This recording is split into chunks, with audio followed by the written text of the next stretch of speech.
Bonjour à tous, bienvenue dans cette nouvelle vidéo dans laquelle je vais vous donner 5 étapes pour construire une stratégie de trading rentable. Dans un premier temps, vous devez vous mettre en tête qu'une stratégie qui est rentable, c'est une stratégie qui est adaptée à vous. Inutile donc d'aller sur internet et de copier toutes les stratégies que vous voyez. La personne qui vous donne une stratégie n'a absolument rien en commun avec vous. Vous avez des objectifs totalement différents, une expérience différente, une disponibilité différente, etc. Du coup, ce que vous devez faire pour être rentable, c'est que vous devez créer une stratégie sur mesure, adaptée à vous et à personne d'autre. Alors c'est difficile de vraiment créer à 100% une stratégie sur mesure toute seule, vraiment sans accompagnement, sans formation ni rien. Par contre, c'est possible notamment avec cette vidéo d'avoir, on va dire, un bon fil pour justement créer cette stratégie. La première étape que vous devez mettre en place pour créer une stratégie rentable, ça va être de définir votre base stratégique. En fonction de votre disponibilité, vous êtes forcément disponible plus le matin que le soir, ou plus en après-midi, ou plus justement en soirée. Ça va dépendre de votre disponibilité, donc de votre travail, de vos horaires d'école ou autres. Et du coup, en fonction de votre disponibilité et du temps également que vous pouvez vous permettre de mettre en trading, vous allez choisir une stratégie différente. Si vous partez sur une base stratégique de swing trading, par exemple, vous allez prendre 1 heure par semaine à consacrer au trading. Le day trading va plutôt être 1 heure par jour. L'intraday, là, on sera plutôt sur 1 heure le matin ou 1 heure l'après-midi. Le scalping, là, on va être aussi 1 heure, mais un peu plus assez libre. Donc, en fonction de ce que vous voulez faire et de ce que vous pouvez faire, vous allez partir sur une base stratégique. Parce que même si on ne va pas copier et coller des stratégies, il faut quand même partir sur une base.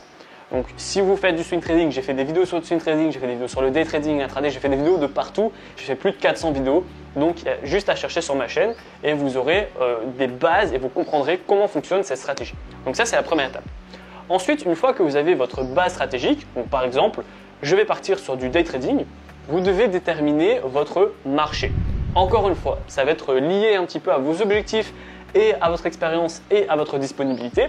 Notamment le marché du Forex, c'est très intéressant si vous avez une disponibilité qui est relativement soit stricte, soit faible.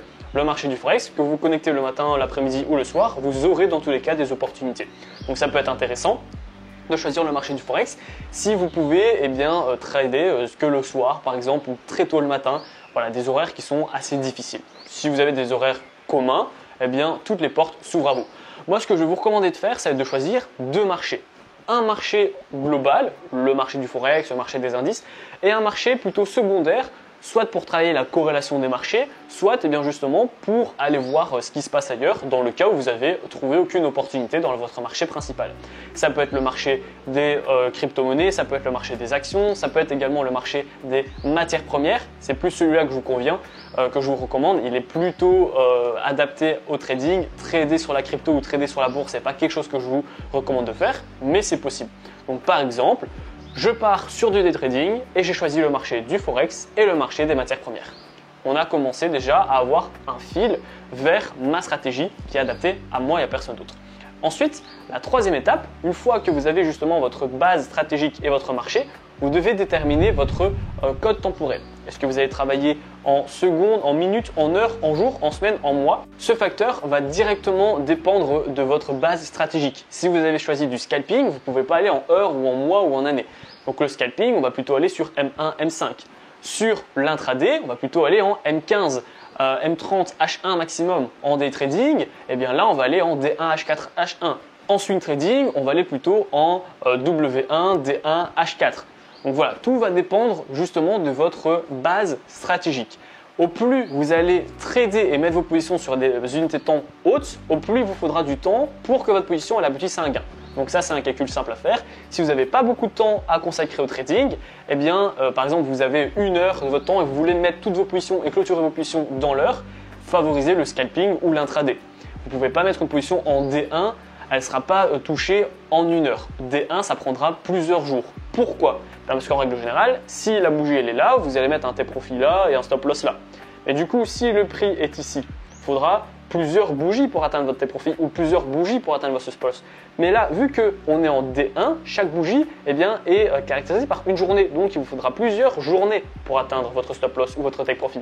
A l'inverse, si vous êtes en M15, les cours sont ici, vous avez un take profit là et un stop loss là. Il faudra plusieurs bougies pour atteindre votre take profit. Donc, plusieurs fois 15 minutes pour atteindre votre take profit. Donc, ça, c'est simple. Si vous demandez justement comment je peux faire pour savoir si ma position elle va durer 1 minute, une semaine ou un mois ou même 1 heure, regardez uniquement votre unité de temps qui vous a permis de vous positionner. Et en fonction de la longueur de votre take profit, de votre stop loss, plus c'est loin, plus il faudra de temps pour toucher. Donc voilà, une fois que vous avez votre code temporel, eh bien, on va pouvoir commencer à utiliser des indicateurs. C'est la 4e étape pour créer une stratégie de trading qui est rentable. Donc là, pour le coup, les indicateurs, ça va varier. Soit vous décidez d'utiliser des indicateurs, soit vous décidez de ne pas utiliser d'indicateurs justement. Ça s'appelle le price action. C'est ce que j'utilise en ce moment. Donc là, si vous faites du price action, j'ai déjà fait des vidéos là-dessus également, vous allez mettre des supports, des résistances, des supports obliques, des résistances obliques. Et avec justement ces tracés, vous allez lire la bougie.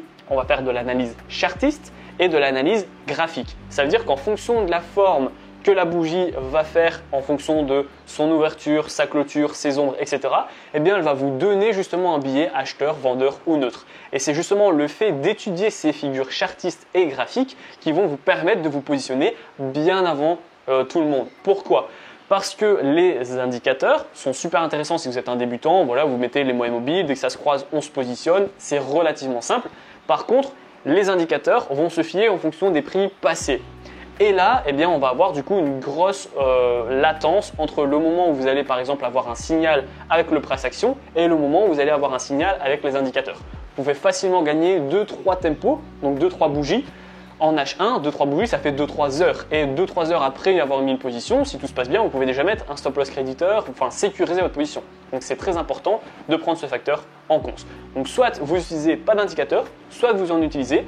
Ce que je vous conseille de faire, encore une fois, c'est tout tester. Donc plus ou moins 10 jours ouvrables, donc ça fait 2 semaines. Pendant 2 semaines, vous allez faire sans indicateur, puis pendant 2 semaines, vous allez faire avec des indicateurs. Vous faites 2 jours avec les moyennes mobiles, puis 2 jours avec Ishimoku, puis 2 jours avec les stochastiques. Faut d'office pas les tester 1 heure et puis si ça va pas, tant pis, j'aime pas. Peut-être que voilà, en creusant un petit peu, vous allez apercevoir que vous allez bien aimer ou vous n'allez pas aimer, mais il faut quand même un minimum de trades à chaque fois pour être certain que vous prenez la bonne décision d'exclure ou d'intégrer l'indicateur à votre stratégie de trading. La 5e et dernière étape, vous allez devoir choisir le moment avec lequel vous allez vous positionner. Est-ce que vous allez mettre une position en fonction du prix, en fonction des indicateurs, en fonction des figures chartistes et graphiques comme vous expliquez. Voilà, il y a beaucoup de différentes manières de se positionner et vous devez du coup savoir exactement comment vous allez mettre votre take profit, comment vous allez mettre votre stop loss et justement comment vous allez travailler ce fameux ratio. Il y a des gens qui travaillent uniquement avec par exemple les indicateurs. J'achète avec les bandes de Bollinger et je mets toujours un take profit et un stop loss en fonction des bandes ou alors en fonction du RSI, c'est possible aussi. Et il y a des gens qui vont mettre des take profit et des stop loss en fonction des prix. Donc j'achète l'euro-dollar à 1,12, je mets un take profit à 1,13 et je mets un stop loss à 1,11,500 par exemple. Voilà, parce qu'ils savent qu'il y a des prix qui sont plus importants que d'autres, il y a des prix et des niveaux psychologiques, on appelle ça.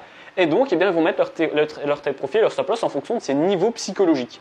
Donc ça, encore une fois, je vous invite à tester et à voir qu'est-ce qui vous convient le plus à vous personnellement. Est-ce que vous avez de meilleurs résultats lorsque vous allez vous positionner en fonction des prix ou alors en fonction des indicateurs.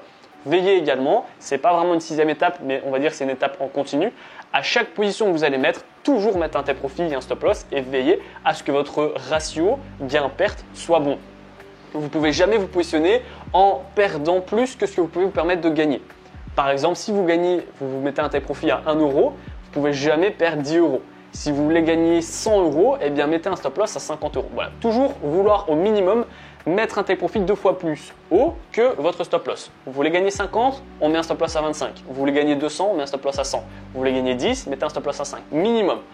Le mieux, c'est de mettre un ratio à 1,3. Maintenant, il ne faut jamais le mettre pour la conscience. Mettez-le avec des endroits clés. L'objectif, c'est que votre take profit soit touché. Il ne faut pas donc le mettre à 10 km juste pour la conscience. Mettez-le parce que vous savez qu'il est sur un niveau important des prix, sur une résistance, sur un support, sur un niveau psychologique.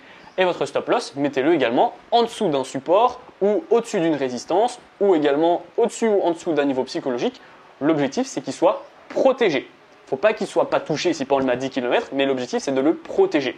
Donc voilà, une fois que vous avez fait toutes ces étapes-là, vous avez une réelle stratégie qui a été construite du début à la fin en fonction de votre disponibilité, en fonction de ce que vous aimez, ce que vous n'aimez pas, ce que vous savez faire, ce que vous ne savez pas faire. Et également, eh bien, je vous invite vraiment à faire du test, du test, du test. On ne peut pas savoir si une stratégie elle est bonne en faisant 100 trades. Moi, j'ai mis des milliers de trades, j'ai bien mis 1000, 1200 trades avant justement de me dire ok, cette stratégie elle me convient. Donc n'hésitez pas à faire du feedback en compte de démonstration dans un premier temps et dès que vous avez des bons résultats en compte de démonstration, allez en compte réel avec un petit capital et si tout se passe bien, montez votre capital. Donc voilà, j'ai vraiment fait une grosse vidéo récapitulative de ce que j'ai l'habitude de dire mais vous me posez à chaque fois les mêmes questions donc c'est toujours les mêmes réponses.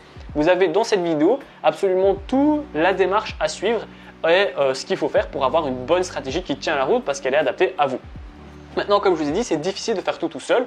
Donc, si vous voulez vous faire accompagner, vous avez dans la description ma formation et mon coaching pour qu'on voit justement ensemble quelles sont les décisions que vous avez prises. Est-ce que les décisions que vous avez prises, ce sont des bonnes décisions qui sont adaptées à vous ou est-ce que vous pouvez peut-être améliorer certaines décisions pour qu'elles soient encore plus adaptées à vous. Voilà. Dans tous les cas, si vous avez encore des difficultés, n'oubliez pas que le tout premier lien, c'est ma formation offerte où justement on voit ensemble les indicateurs, les stratégies trading, les plateformes aussi. La plateforme est super importante, elle doit vous correspondre également. Je vais vous montrer comment j'ai fait mes premiers 1000 € par mois pour que vous puissiez également vous inspirer de ce que j'ai mis en place. Les take profit et les stop loss, c'est dans la formation aussi. Donc voilà, c'est une formation qui est gratuite et tout ce que je vous ai dit dans la vidéo est repris en vidéo avec des explications claires et concises.